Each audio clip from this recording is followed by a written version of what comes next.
Megan and Tasha. Hey, Greg. Hey, how are you? Hey. How's life up there? It's good. It's really good. I'm gonna knock on wood right now. I mean, the oils are just amazing. Everything just keeps getting better. Like Good. how much that, like, what's next? Which is kind of where my question actually is oriented. So I really love Foundations of Mystical Healing, and I'm just going all crazy with it and hitting it hard, You and me both. having a ball. Yeah, you and me both. But like I've said before, you've heard me say, I'm also just like, oh, there's that other thing I should work on, that other thing I should work on. So I'm fascinated to one day maybe crack the egg, as you called it in the class, the aura being the egg. Do I have to fix everything to crack the egg? Oh no, not at all.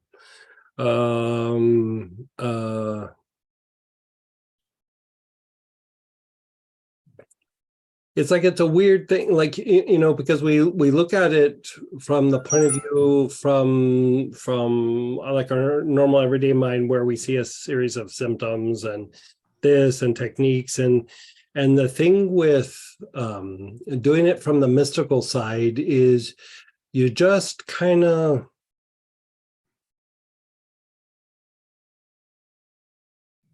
like, it's not that one's better than the other, they're doing different things, like, is the best way to say it. And you kind of clean things up for a little bit, but you're never going to get it to where it's like, I've arrived, I'm perfect. Yeah. It's just like, okay, I've cleaned up the crime scene, now I can move on. It's a little bit more like that, or at least personally.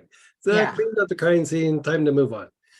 And in those mystical kind of practices and pushes, things shift, because it goes from, like, when we think of it as like a symptom, we think of things as a thing, right? Or a state or a place. I'm going to get to the place where I feel calm. I'm going to get to the place where I feel relaxed. I'm going to get to the place where I feel healthy. Something of that nature, right? Yeah. Where when you're doing it from the mystical point of view, you're engaging a process. Like, it's never about like, oh, I've reached this place or I've reached this state. It's like, let's open up the fire hose and see what comes out. Like, you know what I mean? And so things will start to come to the surface, and then you go back to the thing with the symptom oriented thing, and you clean up the crime scene again, whatever it is, like whatever came up, old traumas, old fears, old situations, some old cords, whatever it is. And then you go back and you go deeper into that. And so that's why I didn't start with a lot of the mystical practices, is I wanted us to get really good at cleaning things up, or at least have the body of work where even if you jumped into the mystical side, you could go back to the other side and go, okay, if I need to clean things up, what do I do? So I would just keep going back and forth, but go deep. I mean, even if you just do like something as simple as like the materialization breath, but like you could experiment with some different oils, and look at different situations. But that thing with, like you said, the mystical foundation of I can never remember where it goes. Foundations of mystical. Foundation of mystical healing. Like, you can see there, that's where my dyslexia starts to kick in. It's unwinding something. It's changing your brain. It's changing your energy body. It's changing how you interact with the environment. And, we've done several things that are like kind of offshoots of it. And I would say at some point, just jump in on some other little, one of the little classes that augment it. Like, we're doing the mystical foundation of chakras, or what would we call it? Yes. Like that one's coming up. And the other one that's really big is the one that we did like about a month ago, the 8 materializations of Metatron.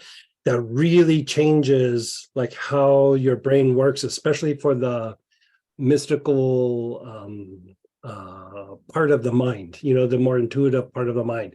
It's like, I didn't say it in this class, but when I traveled with the medicine man, and I actually had talked this out with Master Choa at one point, is, there's a practice that I'm not recommending, by the way, but you stare at the sun. That's like I travel with Medicine Man. We went and did sun dances places. And so, it's usually like as the sun's coming up or as the sun's going down, but it does something to the mental body where it just blows everything out of your mental body. Like it's just, it is literally like just hosing it out like a fire hose.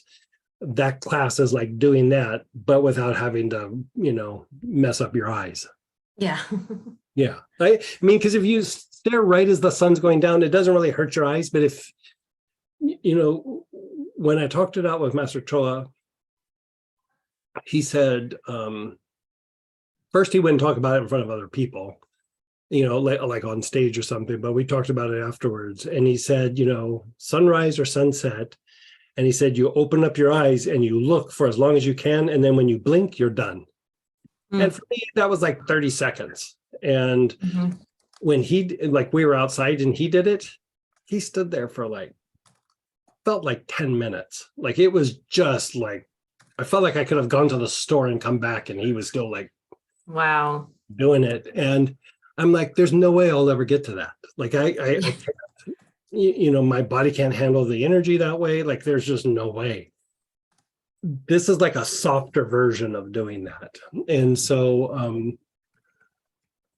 keep working the foundation for mystical healing and keep working the Phoenix technique. But the thing with the foundation for mystical healing, spend time doing the brain. And then I can't remember if we put this in the master healing techniques, but I think we did. But it's like use the red healer on the basic, then use the orange healer on the navel, and then the blue healer on the front and back solar plexus, and then the green healer on the heart, front and back heart, the violet healer on the throat, and then the gold on close your left nostril and just inhale it through your right nostril.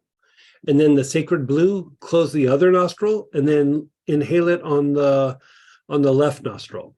And the left nostril is tied to parasympathetic activity. The right side is sympathetic activity. But when you work them both, more light comes in, so if you look at when we do Lama Yoga or a sustained awareness practice, or in PH, the Dion, you do the turtle breaths and you do all that. And then, you be aware of your body, you be aware of the environment, you're being aware of that. But at some point you put your awareness on the nostrils, like the air coming in and out of the breath.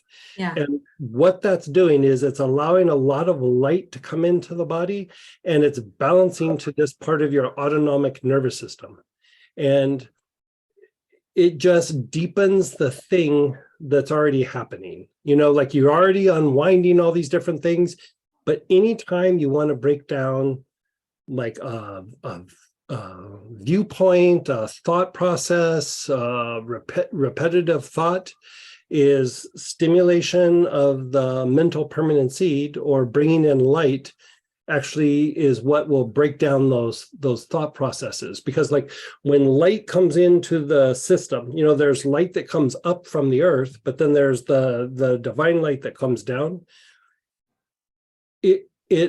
It's not like a different light in each of the chakras, but what it does is it adjusts itself to each of the chakras to bring out the better quality of the chakra and diminish the negative tendency of that chakra, including stresses and traumas and things that got locked into that part of the energy body.